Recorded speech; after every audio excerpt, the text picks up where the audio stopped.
everybody, this is Denny with my YouTube channel, Why Is This True? And joining me this evening is Elena, Ileana the Star Traveler. Is that correct? Did I say that correct? Yep. Okay. Yeah. So that's her online name that we'll use. I know her as Elena, and some of you will remember that we first did our interview in person up in White Rock, Canada.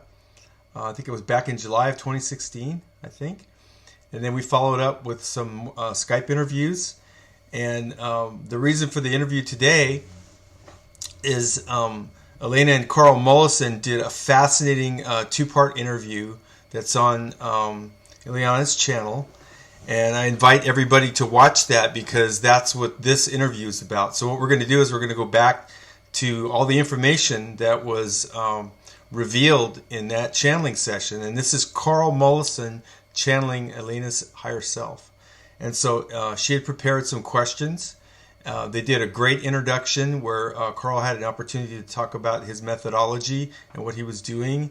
And they had a good informal discussion prior to the channeling session.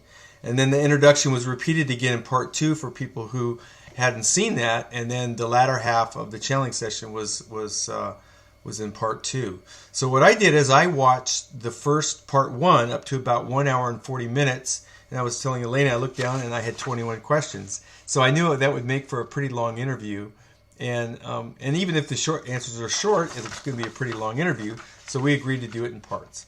So thank you so much for joining me. This is I feel like we're kind of like moving into a whole new arena involving this whole SSP experiencer thing and what we're learning about the alien agenda and how that extends into every facet of human life. What do you think about that? I mean, Yeah, it certainly is in our daily facet of our life, especially mine, because I had been abducted by reptilians, by 2 groups of reptilians when I was 2. Also another gray harvester guy. So black trouser reptilians, Sharab Invictus yellow reptilians, and this tall guy who was gray humanoid. He was humanoid looking. So they were part of my life since I was a kid, small child. And then the SSP stuff happened as a teenager. So first it was the what I found out that I was involved. It's Monarch program. I wouldn't say it's like my labs, very similar, but very harsh. It's even harsher than my labs. And I was taken into underground bases in the Sierra Madre Mountains, not Sierra Nevada, Sierra Madre. So that's lower south of California and Florida. Actually, not too far from New Mexico and Texas, apparently. So okay, yeah, it's kind of like downward. Goes into the Mexican, yeah, goes into Mexico, yeah. Sierra Madres? Not even. Yeah, not even Okay. New Mexico, like Well, of close to it. I could post a map. You could check and we could give a location and I'll interject it here into the interview. Yeah. So, would you say that early programming, another thing that we were discussing before this started, and a fellow SSP experiencer, Tony Rodriguez, is now reading this book that I mentioned with Elena that some people are reading right now. It's been around for a while. It's called How the Illuminati Create an Undetectable Total Mind Control Slave. Have you had a chance to read that, Elena? Have you read that? No. No? Oh, I haven't. okay. Because I have to not immerse myself in so much the Illuminati stuff because I'm still working through what happened to me. Right. So I don't want to front end or back end load myself with more of this stuff because I'm still healing from what happened. Okay, I understand. So I would recommend, based on what I've learned so far, and if people want to find out what that consists of, that's the book I would recommend right now based on what I've learned. Not that everything's going to apply or that everything is necessarily going to apply in Elena's case, but it gives you a general idea of what of what that experience is, its purpose, and what now. Now, one of the things I came away with from this channeling session with you and Karl, was that not only was a lot of your specific memories and recollections validated, but what was the revelatory aspect of all this, the revelation here, was the purpose of it. The purpose seemed to be very different than what perhaps you were led to believe, and maybe for a lot of people looking in on your testimony, they would say, they would come away with different conclusions, whereas the testimony coming through Karl, your higher self, was that this is basically a subterfuge. This was a lot of like misdirection, or trying to involve you in ways that would keep you engaged and separated from your spiritual mission. Would you agree with that? Okay.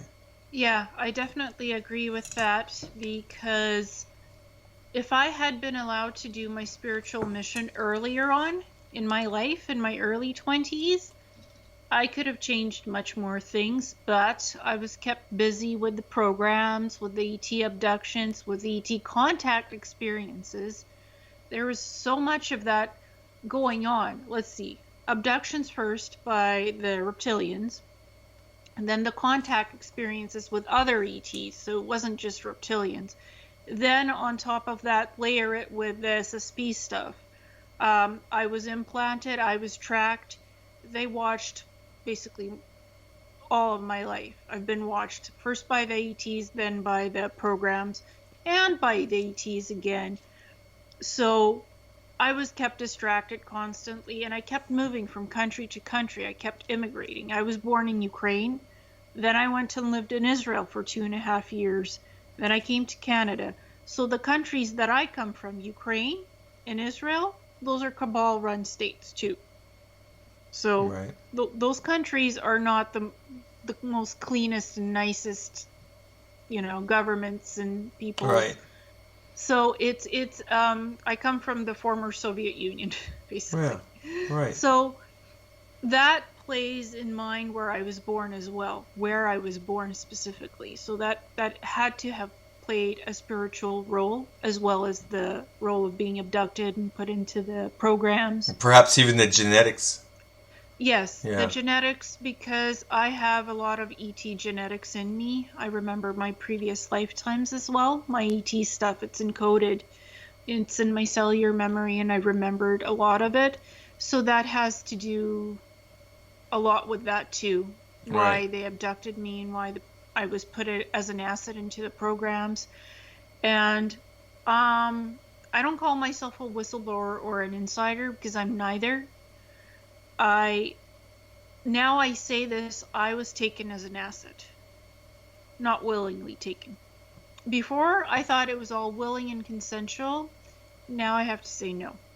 I'm changing my story after what I've heard with Karl through the channeling and some of the other stuff, because I've also done another sort of like a regression session with Christopher Jacobs, who also says was in this speed program, and he's a good psychic. So he also found that there's mind manipulation involved as well in subterfuge. Okay. So there's a commonality running through this story. Right.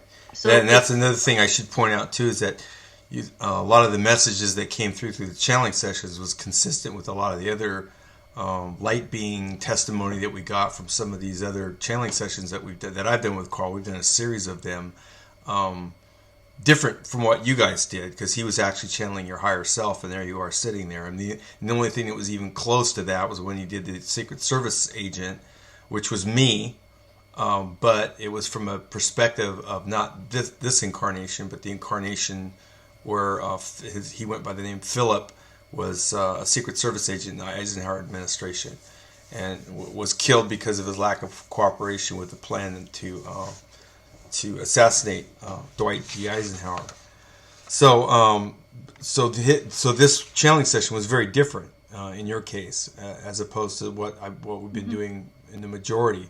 But the light being message about this reptilian agenda, the extent of the mind control, how sophisticated and how patient they are, and how willing they are to work with certain individuals and apply this mind control technology to human consciousness. And it is for the purpose of suppressing us and keeping us away from our spiritual mission. And I don't think that, my personal opinion is that, no one should look at this as like,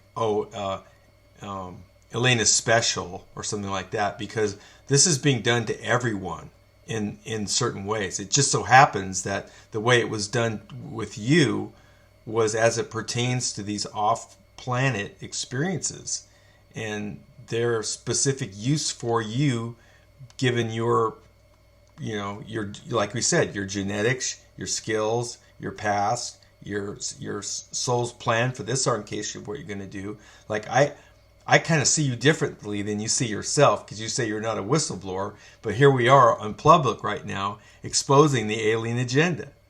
That's what we're doing. We're exposing the alien agenda. So that's just my way of looking at it. So, I mean, some people would say, "Oh, that's a whistleblower."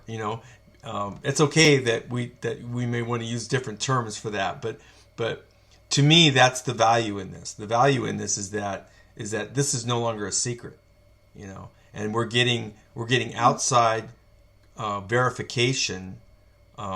Not everyone's going to believe this, but that's fine. But it so happens that a lot of people are looking at what Karl's doing, and they're finding a high level of credibility there. And I'm so happy this has been extended to you, because there's been a lot of doubt dumped on your narrative that I understand, but I don't think it's been deserved.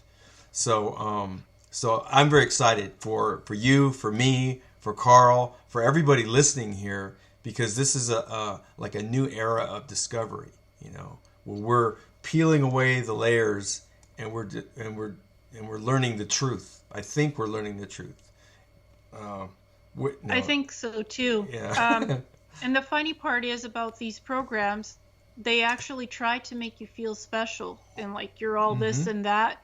And that's how they keep you reined in these programs, by rewarding you, by praising you, and then using you for subterfuge and using you as a weapon, as an assassin, as other things, whatever you're good for. Right. So it's common in there. Yeah. I don't think that I don't think it would be wise for someone looking in on this and saying, "Oh, well, look what happened to Elena. Well, I'm immune from this. That didn't happen to me." I think I would be very careful saying that to myself. And even for me, I mean, I found myself today listening to an interview with Tony Rodriguez and Neil 333, and I was thinking, they were talking about the blank slating and all this, and I was going, I wonder if any of this applies to me, because Tony was talking about his tumultuous period of time between he was 9 years old and 29 years old, and there were some similarities there, even though I'm quite a bit older. Anyway, we're not answering this in terms of discovering that there's less questions. There's actually more questions now. So with that, if you don't mind, I'll go ahead and start asking the questions. Sure. Is that good? Sure. Okay. Yeah. All right. Well, this one, some of this we've already covered, but I'm going to go ahead and ask it. Were there any surprises for you in this channeling session with Karl? Not really. So you knew that you were being used that you were being fooled? Did you know that? Well, I suspected. Okay, so there was no surprises. Okay. No, zero surprises. All right. Okay, next question. Do you feel that you received genuine contact with your higher self? I do, because the energy felt right. It was not demanding. It wasn't pushy. It was very calm essence, very matter of fact and on task. That's how my higher self is always, very organized. And I could tell the difference because I had a QHHT session, quantum healing hypnosis, one time just for a comparison. And supposedly I was talking to my higher self, but it was very pushy. It was very demanding. It was very monotone, very bossy. it did not feel like me. I think that was a reptilian influence that came through. Yeah, I would have to agree. The tone of those two couldn't be any more different. Yeah. And you listened to the QHHT, so Yeah, oh, yeah, I did. I listened to the whole thing. You sent me the MP3 file, and I was going. Yeah. I just it was it was not a good experience for me listening to that. But anyway, well, I mean, it's useful now because you have a basis of comparison. You know what a hijacked session looks like, Yeah. and that's probably what it was. It was hijacked. And it also depends on the practitioner who's holding the space for the session. If they don't know how to hold the space properly, stuff can come through and beings can come through. Karl knows how to hold his space really well and to have a protective energy field. And even I know better now than what I used to know a year ago, how to hold sacred space and safe space. Right. Because my intention was only for my higher self to come in for my highest good and nothing else, and to tell the truth. That's what I put out before doing the session with Karl channeling, and during the session I kept holding the energy there for that and nothing else. Right. Okay. Okay, number 3. Do you think it's accurate to say that your memories of the secret space program, the ICC, military, and abduction experiences were those of alien efforts to sidetrack you from your spiritual mission? I would say yes. I think it's both alien and also the military programs themselves, because it's humans working with aliens, extraterrestrials, side by side. Right. So it's both. One of the things that we found out from the sessions that we did, because we were interviewing people like James Forrestal, we did Dwight D. Eisenhower, we did Frank Weissner, who was like the godfather of the CIA. Very much responsible for setting up the dark side of NATO, the Gladio missions and stuff, and almost every single one of them says that the level of mind control on these people in the military intelligence services and these black projects is off the charts high. There's a lot of effort spent on manipulating the mindset of these people to essentially serve the alien agenda. So it's almost a misconception to try to segregate the two. Like, the alien agenda and the ICC activities and the SSP activities are very interwoven. It's not easy just to separate them and say, here's the alien agenda and here's the military, the military aspect of it. Would you agree with that? Does that seem accurate? I think they work side by side, tandem together. I can't separate the two because both were involved. Yeah. What I can tell you, the ICC has in their labs on the Mars bases, they have human hybrid reptilian hybrids, human hybrids that are reptilian as well, part human, part reptilian. They look human, they act human, except they have scales here or here on the forehead, and they actually breed. Also hybrid assassins, human reptilian assassins, or Cobra Nordic assassins that look humanoid. So they also breed them in these programs. Okay. In the ICC. Okay, number 4. So they do genetic manipulation. Okay. Number 4. Do you think it's accurate that the reptilian faction is primarily responsible for the efforts to sidetrack you? Yes, I think they are, because I've had, when I was abducted as a child, I had 2 different reptilian species abduct me. Also, there's the harvester race that's involved. Again, genetics. So I would have to say it was primarily reptilians, but there was other ET involvement from other species for sure. Okay. Which interaction or interactions were most convincing to you? They all were. They all were convincing? Yeah. None stands out as being especially appealing to you in terms of their ability to fool you, so to speak? Make you think that you're doing something that you weren't actually doing? They were all very special. Okay. They make it seem so exciting and fantastical and amazing. It's all special. Okay. Unless they're torturing you and it's painful, then it's not so special. Right. So they have an amazing knack to manipulate. And if you're in a simulation, you won't know what's real and what's real. It could be so real in a simulation. Right. Or it was real training mission, and you wouldn't know the difference if it was a simulation or not, because it all seems so real. It's hard to know the difference anymore. Right. And it seems like maybe the most important part of all this was what the understanding that they were trying to give you is the purpose for all these activities.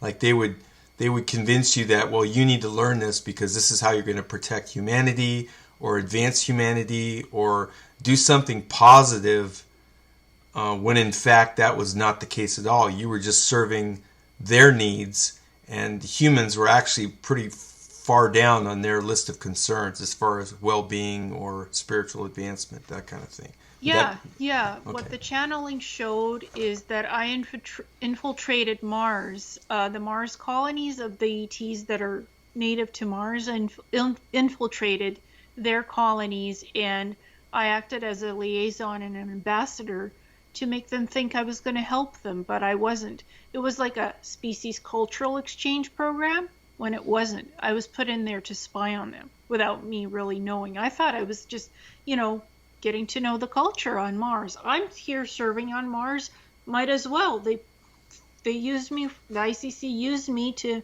put me in the middle of those colonies, to make friends, to seem like a good person to them, when without my own knowledge, they were recording everything that was in my implants. They were getting all that information, and I was basically a spy.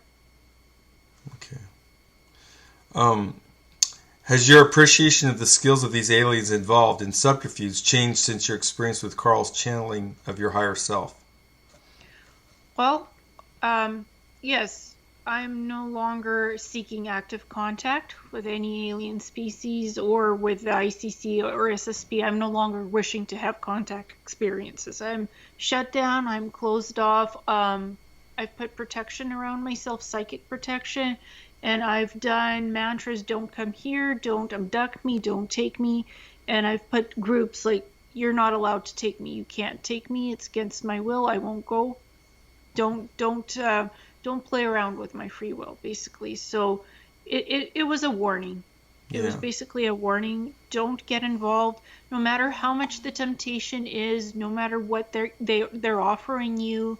It's smoke screens. They're not going to follow through on those offers. So just stay on Earth, and don't go around having these contact experiences. You know what's cool is that I'm asking these questions, and you're leading right logically to the very next one. I mean, this keeps happening as I ask the questions. It's like, okay, well, she just either answered the next question or she's segueing into the next question. So we must have like divine oversight here going on. I think it's that higher self that's basically looking in and just reading over my shoulder. Yeah, probably. That's cool. Okay, well, because you just said this, question 7 is, what is the main message for others who may have similar experience to yours? And you just answered the question. You're just putting, you're kind of like shutting down. You're saying no. You're being very clear about, what you don't want any more contact experience. So that would seem to be a good message for others.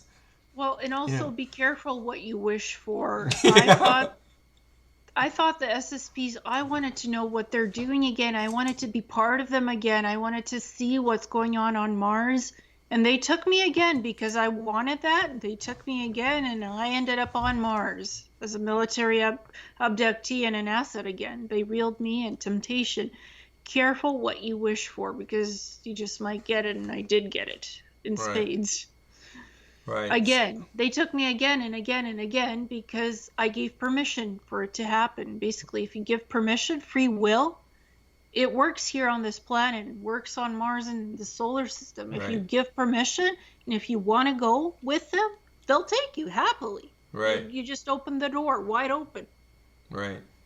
And also, one thing I've learned, and correct me if I'm wrong, but a lot of times they read saying nothing as saying yes. If you're That too. if you're ambivalent about it, or you don't proclaim anything, then they'll say, well, your silence is your acquiescence. That too. That Okay. too. It's don't say yes loudly, and don't just stand by and do nothing either, because both are equations Okay. to for stuff to happen. Okay.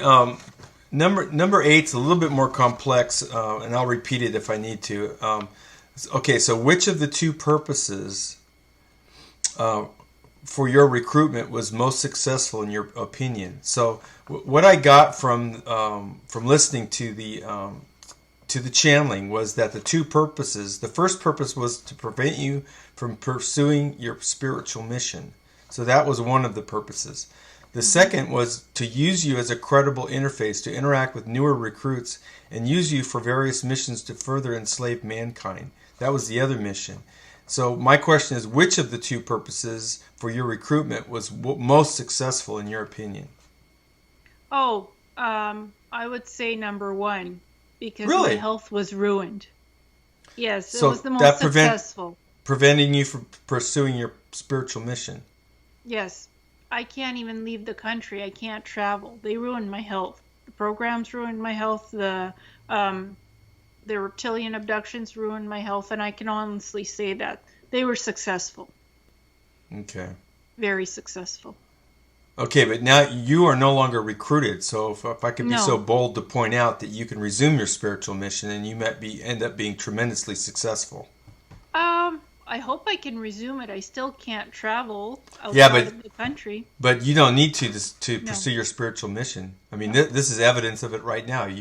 How many thousands of people might we be reaching with this interview right now? Exactly. Yeah, so I'll do anything I have to get better and to be on my spiritual path and to be on a good path. yeah. I'm glad they failed with number two, because I don't want to enslave anybody. I don't want to convince anybody into anything. I've learned from what I went through, and I don't want that for anybody. All right. I don't want that for people. I want people to be free, to be able to make their own choices, to set their own life path, and to not be enslaved by these ETs, by any of these programs. So it's a lesson. It's a life lesson to learn. Okay. Number 9. Do you think you would have or could have been used as an assassin at some point if the alien plot was successful? I think I could have successfully been used an assassin because I have an inordinate amount of weaponry at home. I have handguns, I have semi-automatic rifles, I have swords, I have battle axes, I have throwing knives, I have electrical stun batons. You name it, I got it. But they weren't successful because I'm not an assassin. I don't have urges to use my weaponry.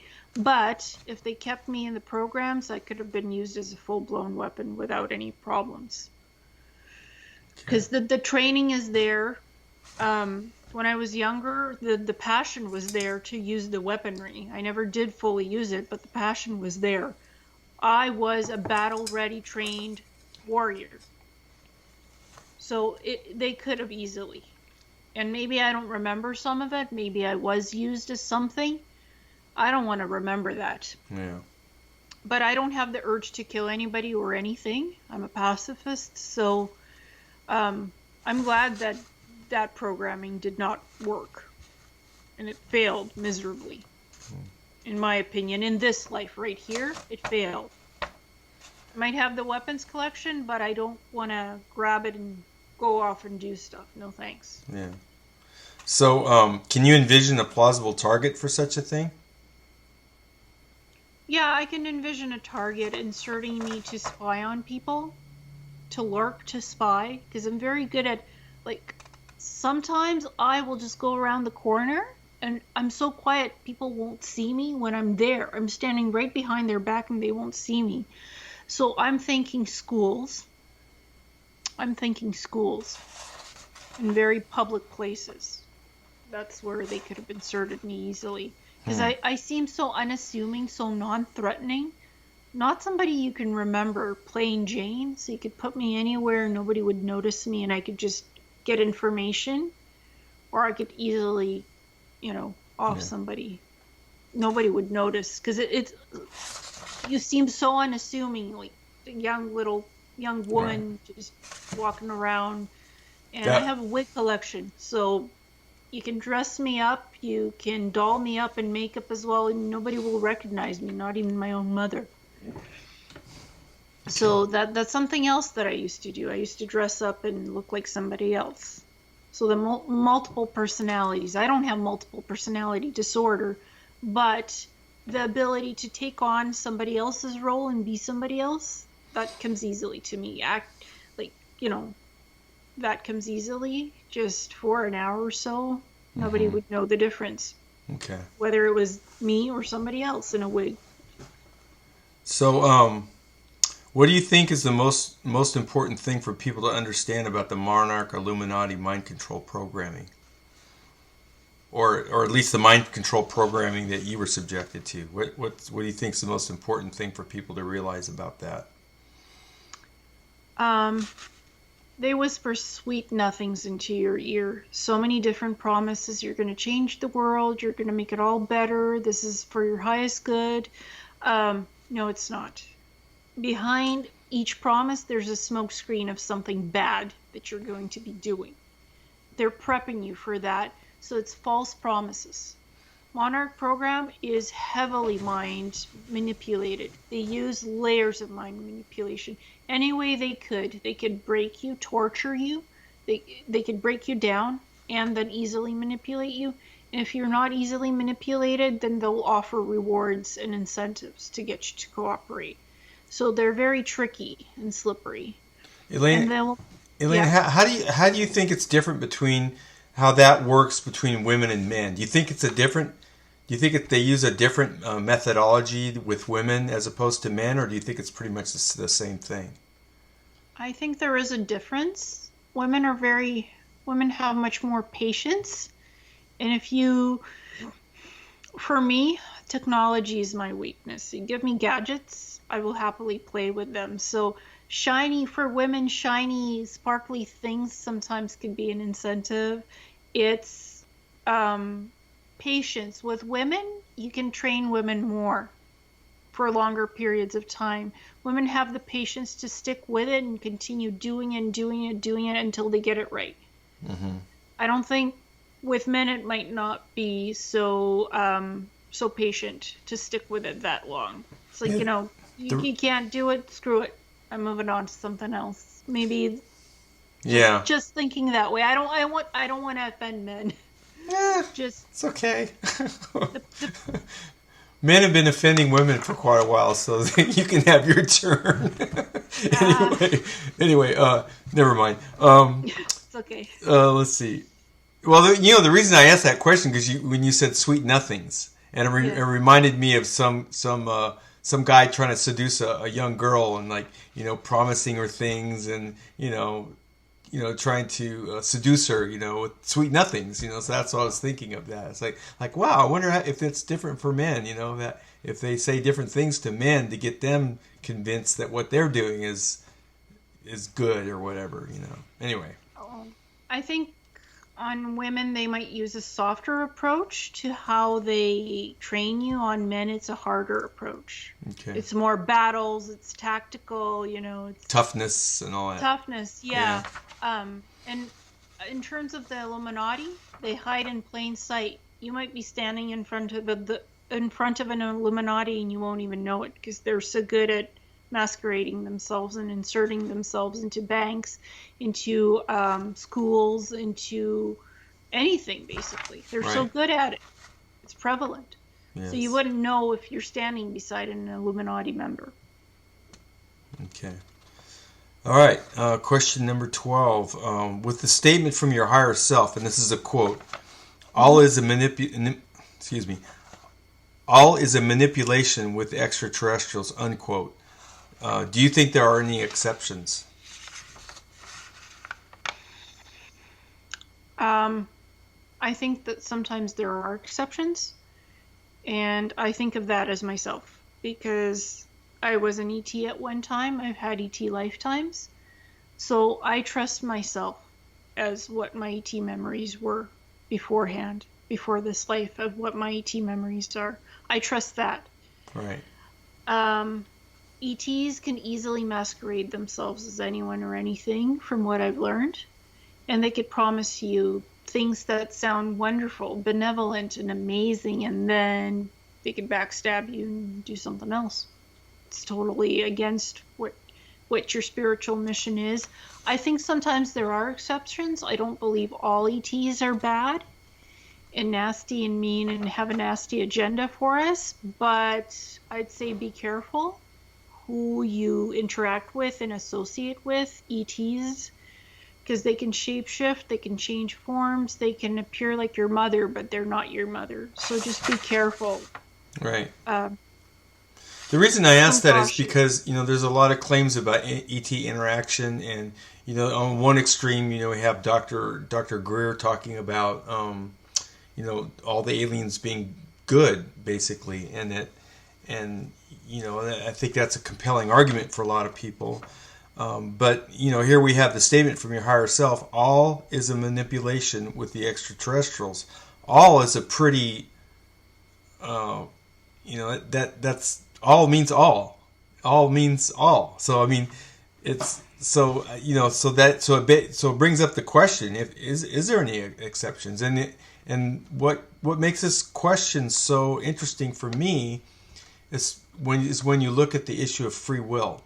And you look at okay, well, sure, there's probably is a lot of good ETs out there. In fact, my personal opinion is that the majority of them are good, but they're not interacting with humans because of the free will aspect. So they're allowing humans to make their own choices and stuff, realizing that their engagement with us is in violation of our free will, because we are, as a species, not only are we veiled, but we're also quite gullible, and we're easy to manipulate.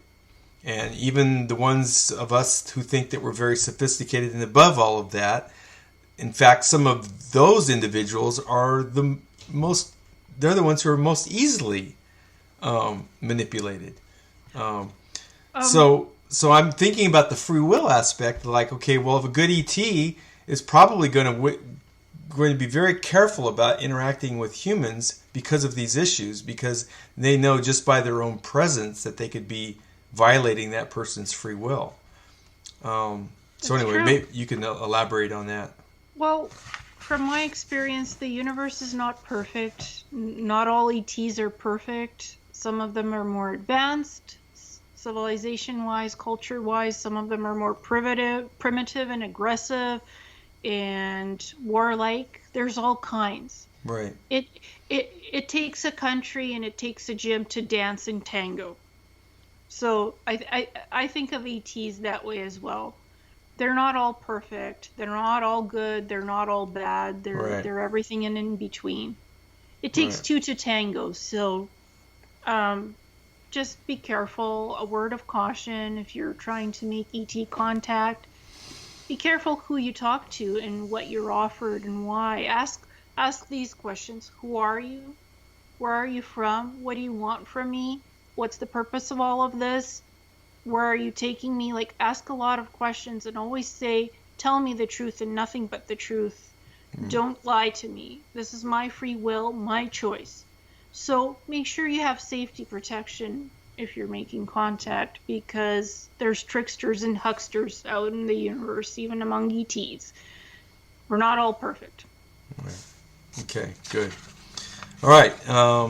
Next question. Out of the solar system, when there was a assassin training that occurred outside of the solar system, and there's an explanation of that given from your higher self through Karl's channeling.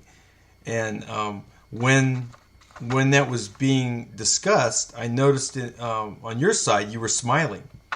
And I was curious as why do you think you were smiling when you learned about this allegedly new information?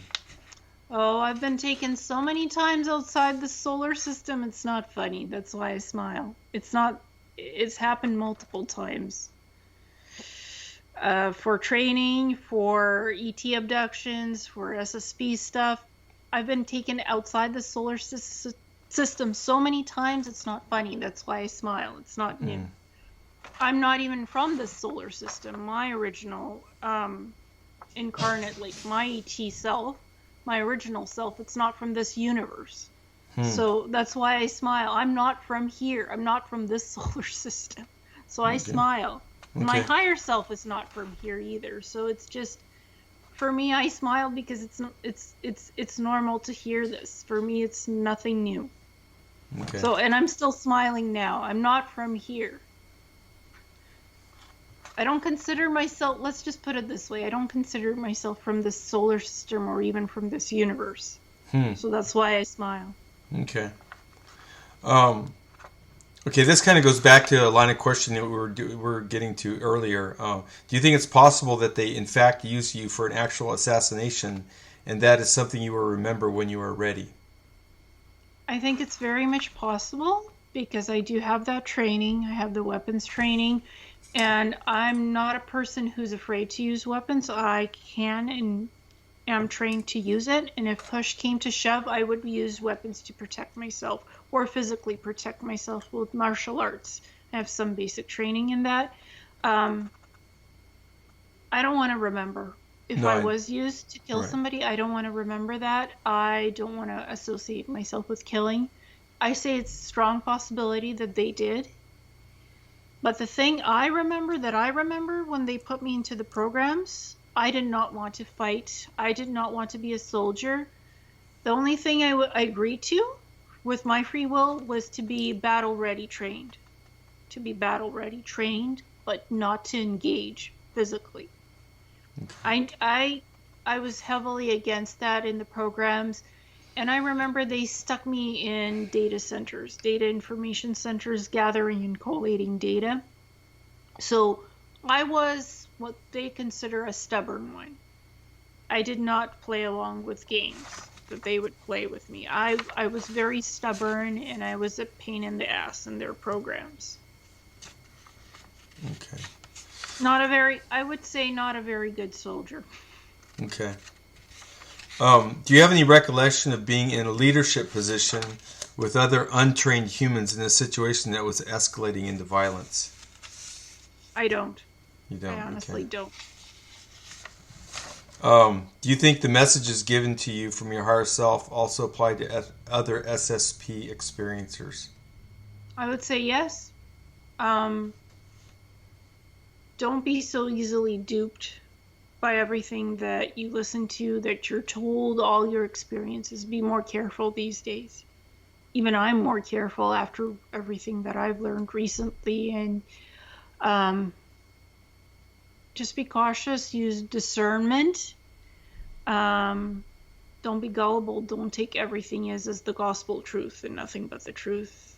Really, if you have memories that surface, look deep into those memories to see what's real, what's fake, or what's partially real.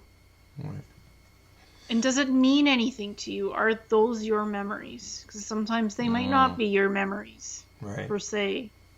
They can switch you out and give you somebody else's memories, too. So, yeah. They love to do that as well. What do you now see as the significance of the Wernher von Braun contact? The significance of that is, I recently watched the movie Unacknowledged by Stephen Greer. Oh, yeah. And one of the von Braun quotes was, "Be careful, they're now arming space. Space is the next frontier for wars. For a false flag invasion of ET false flags." Oh, right. But it's not a false flag ET, it's us doing the invading. These secret space programs. Because they used Wernher von Braun. They used his thirst for knowledge, his thirst to go out into space and to help humanity. They used that against him. They took his design concepts for those space stations and they weaponized them. The 4 ICC Mars orbital space station platforms, they're used to spy on people, and they have other platforms that are weaponized as well. And I remember hearing from your higher self through Karl that it was also a make-work program that did not have any significance for reptilian use, but it was very useful to misdirect Werner von Braun and perhaps the other engineers from Project Paperclip, and also engineers in general involved in the space programs, the black projects, to keep them occupied with something that really had no purpose or use for the reptilians or the humans, other than just to keep them busy, their nose stuck into something and out of harm's way, so to speak. Yeah, from revolutionizing the Earth, helping the Earth per se, because Werner von Braun was very intelligent, so he could have used his abilities to create zero-point technology and clean up the planet, but he was kept busy with thinking of ideas to build space stations and get people in space. So I actually looked up those plans of his, and they're legit. He was working on a project to build a space station, and from there to launch ships from the space station to go to Mars. Right. So he was actually working on that, but he supposedly never finished. Although he did finish, and those platforms were launched. It was more than one space station. It was those 4 ICC Mars orbital space stations. They used his schematic plans to actually improve upon and build those 4 platforms that are out there that spy on others, and there's armament. Some of these things have armament on it for space defense. So his brilliance was used against him, and they were running around in loops. They did the same thing for Nikola Tesla. They stole all his work. We could have had Wi-Fi in the 1950s and free energy. Safer Wi-Fi, probably. Actually, yeah, safer Wi-Fi, but that was his work. So they stole it and they put it into these projects, and what they call make-work projects. They just harangue you. They make you think it's important to work on these scientific discoveries when it's really not. So they sidetrack you, so you don't actually help humanity much. Right. So that's what they did to Nikola Tesla, Werner von Braun. I admire Werner von Braun, and I'm thankful he contacted my higher self to facilitate the communication, to allow it to come through. Because I had no idea. I really had no idea that he had been the one that they used his schematics to build these things in space, those orbital space platforms. Okay. Your higher self described a hard line for the dark alien agenda, where the divine realm will not allow the ultimate displacement of the inhabitants of Earth and Mars. Do you have a vision of what that might involve? Well, from what I remember, they wanted to take the colonists on Mars and stick them into those space platform stations, actually. That's what they wanted to do. Because they want to terraform Mars and take it over for themselves. That's what the space programs want, and the reptilians, and to take all the colonists off of Mars and stick them onto these space platforms. That was one of the plans. I remember from one of the questions that was answered. So that's one agenda. And they all wanted to make us slaves. So have a lot of soldiers, have a lot of humans as slaves, working to be soldiers, guards, and sentries. So these higher SSP types and ICC types could just run the world, and we'd be their slaves. Those were the two plans. Well, I had 4 fingers up, so 2. Those were the 2 plans that I remember. That was the hard. Okay, well, I'm gonna restate the question here, because you're not really answering the question. Your higher self described a hard line for the dark alien agenda, where the divine realm will not allow the ultimate displacement of the inhabitants of Earth and Mars. Do you have a vision of what that might involve? So what I'm talking about is how the divine realm will not allow these plans to move forth. So what I'm thinking of is like, well, what does that look like? How does the divine realm create a hard line that the alien agenda cannot cross as it relates to these agendas? Some kind of a solar shift event. Oh, okay. That's what I think the hard line would be. All right. A reset, an energetic reset. So those dark, lower vibratory energies cannot really exist in the environment. Yes, exactly. The solar environment, so to speak. Yes, okay. Yes. I think that would be from the divine realm. That's what I would expect to come. Some kind of a solar shift event where things are reset and you find yourself on a clean planet where there is no more weapons. Somehow, something is reset energetically, and you can't set off nuclear weapons, or you can't pollute the planet anymore. You can't bicker with each other. Something like that, an energetic solar event that's something that everybody will see. Yeah. Undeniably, some kind of a sign, solar shift sign event. Okay. Undeniably, from space, coming from space to Earth. Okay. All right. Do you think the alleged home star system for these alien controllers may also be disinformation? Well, what is the...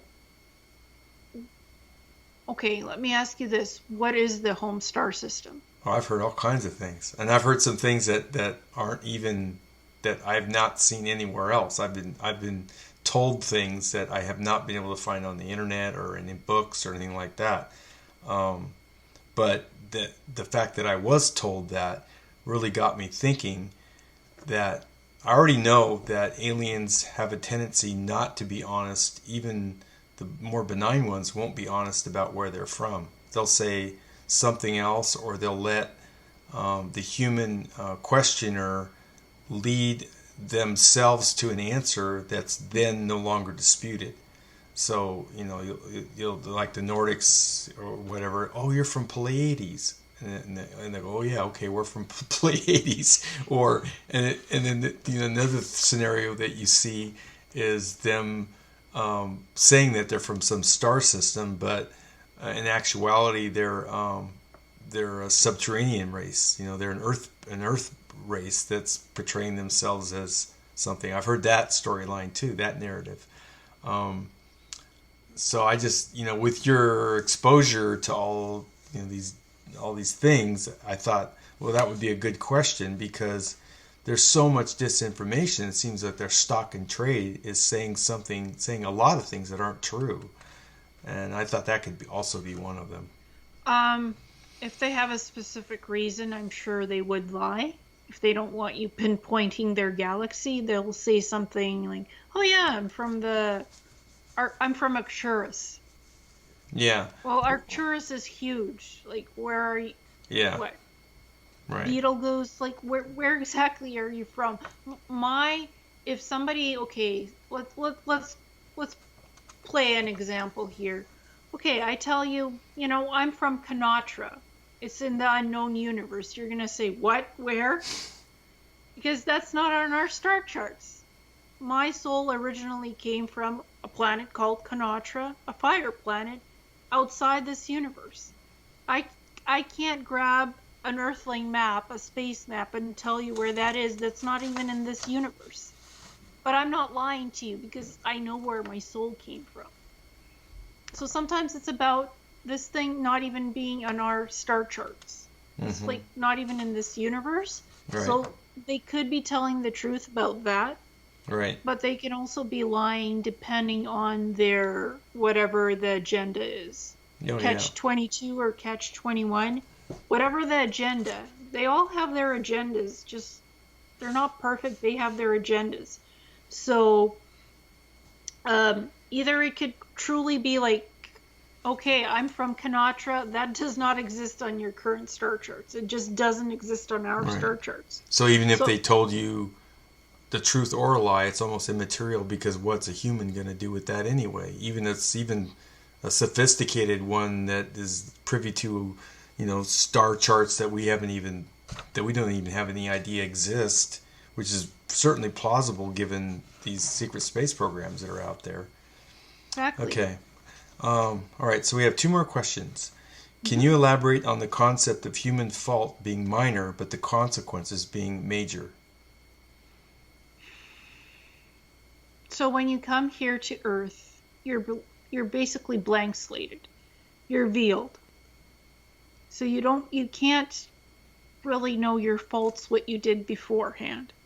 You're also mind slated again once you've been in the programs, right? So everything is erased. So you can't really be faulted for what you did, supposedly, because it really wasn't in this lifetime, yet it was kind of parallel running to your timeline. You can't be faulted for that. You can't be faulted for what you don't remember. And you can't really prove it either anyway, because we're all being asked, these SSP experiencers, prove it. Where's your proof? I don't have any. It's just based on my memory recall of what happened or my abductions. So I can't be faulted for what I can't prove. It's Right. like, it's basically hearsay. So there's this catch-22. The blank slating protects you and the veiling protects you. You can't be faulted for something you really didn't do because it's a secret. So you can't be faulted for that. The other part, can you rephrase that It again? says, okay, can you elaborate on the concept of the human fault being minor, but the consequences being major? That the human fault is minor because you can't be judged for what you secretly didn't do, even though you did it. It's secret, so you can't be judged for it, but the consequences are physically my health is ruined. It's in tatters. It's ruined because of the abductions and the programs, and I can't keep on blaming them and saying this is why, because I still have to live here, but those are the consequences for me personally. Sometimes I have shaking seizures, uncontrollable seizures, where I'm like a blabbering idiot. That's because stuff has been done to me. I've been tampered with and tinkered with. So that's the consequences. My health is ruined. That's my consequences. I can't fit it into normal society anymore. Okay. And I can't turn back the clock and say I don't know any of this. So for me, the minor faults of a human, I can't keep quiet and not say anything when I know what's going on. Because I don't want for stuff like this, for others to happen. For them to be continually abducted or taken and thinking it's okay. You have my permission to do it, because they don't have our permission to do it. So I don't want to take that fault onto myself. That's why I'm saying, like, don't give your free will away to anybody. It's yours as a human. Right. Keep it. Okay, the last question is kind of long because it's a quote that came right around 1 hour, 30 minutes into part one. And I really encourage people, if they don't have time to watch the whole interview channeling session with Karl, they go to that section, because this is where I think the narrative from your higher self really gets to the point. And so I'll go ahead and read it. Through Karl's channeling, your higher self stated, quote, "The loftiest notions and projects employing human assistance are all a subterfuge and a misdirection to increase the acceptance and complacency and the encouragement to contribute and to cooperate and to fulfill your role. And most are enlisted with minimal effort simply by giving them the possibility to participate in something seemingly so marvelous, and then it can spiral downward from there. And so this was intended to be a warning to others to think about what has happened, and to think about and think it would be exciting to meet an extraterrestrial or to participate in the secret space program themselves. This is a trap for them that has been set by others who have come forward with testimony about their involvement and their actions. There, for the most part, are people who are continuing to be used as pawns by the extraterrestrials without an awareness that this is so. They still believe in their extraterrestrial friends." Unquote. So now that you've had time, Elena, to digest these words, what can you add? Don't fall for the trap. Don't fall for the temptation. Don't go into these make work projects. It all sounds sexy and wonderful, but it's really not. It's painful, it's dangerous, and there's so much out there that we should be aware of, yet we're not aware of. It's being kept secret from us, quote unquote. Um, and what my higher self says about their people being out there who are not aware that they're being used, that their ET friends are using them, that's true. And there's ones that are also aware of it, that they're being used by the programs and still going along with it to promote it. So there's two kinds out there. I'm not going to name names, that's not nice. But just be careful what the agenda is. Again, use discernment to not fall for these traps. And if these programs are offering something fantastical to you, something amazing, think twice before you accept it, because it is temptation. And it could spiral out of control very easily. Yeah. And it could cost you in the long run. Your health, your sanity, your life even. It could cost you your life. Yeah, and that goes back to the other one, the concept of the human fault being minor, but the consequences being major. It can cost your life. It could cost your family's life. It could cost you your pet. Like, I've been saying that I've had assassins come and visit me, my house. And that's true. I've had assassins come and visit me to try to terminate me. That actually came out in the session. One of those assassins, the Cobra, tried to kill my cat. My cat had third-degree burns that we could not explain at the vet's office. The vet's like, what the heck did you do to your cat? She has burns. I'm like, I didn't do anything. I can't tell my vet, oh yeah, the alien assassin came and tried to kill my cat. Because I said stuff on YouTube that I shouldn't have said about the ICC. So, yeah. Oops. Yeah, oops. And yeah. Oh gosh. Yeah. Anyway, that's a whole nother interview. Yeah, it is. But that's the consequences. Yeah. Those are the side effects and the consequences. So be careful what you say. Be careful who you go to play with in the sandbox. Because even in this community, in this disclosure ufology community, there are people who are really aware of what they're doing and who they're playing with. The CIA is here in our sandbox. The FBI, the NSA, MK Ultra, Mossad, all of them. They're in this community. They've infiltrated the community. The ETs have infiltrated this community. So we're all playing together. They're all here. The disinformation agents, the agencies, the SSPs, they're all here. They're all listening, and they're all playing in this game with us. Right. So don't think just everybody's wonderful and telling you the truth. Use your discernment, use your free will to make your own choices in life. Right. Don't let people give you baloney, phony baloney, or whatever. Just be your true self and try to figure it out, or ask for advice. Go to your friends, talk to somebody before you do something. I even talked to my mother about my alien abductions and SSP abductions, just so my mother knows what's going on with me. If I disappear tomorrow, at least my mother knows where I went to. It won't be a missing case of she'll never be found again because Mom will know where I went. One of those. So tell somebody what's going on in your life, even if it's spooky and crazy, even if it sounds ridiculous. Just if it's something weird and unhealthy and beyond the norm, tell somebody. Yeah, that would be my advice. Okay. All right. So I'm going to go back. I'm going to continue looking at the channeling series. I'm going to probably end up with another 20 questions, and it probably won't be to the end. And then we'll pick up and we'll do another session like this. And I think it's very helpful, for people to come in and kind of analyze the words that were exchanged, between your questions and the channeling that Karl did of your higher self and your higher self's answers to these questions, and we can kind of analyze them and look back on them and give you an opportunity to respond for everybody. It's kind of a nice closure, a way to kind of wrap things up. And I know you're working on it for your own purposes too.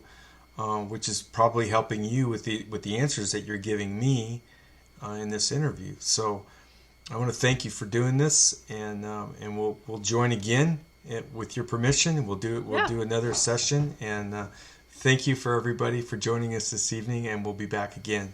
Bye-bye. Bye.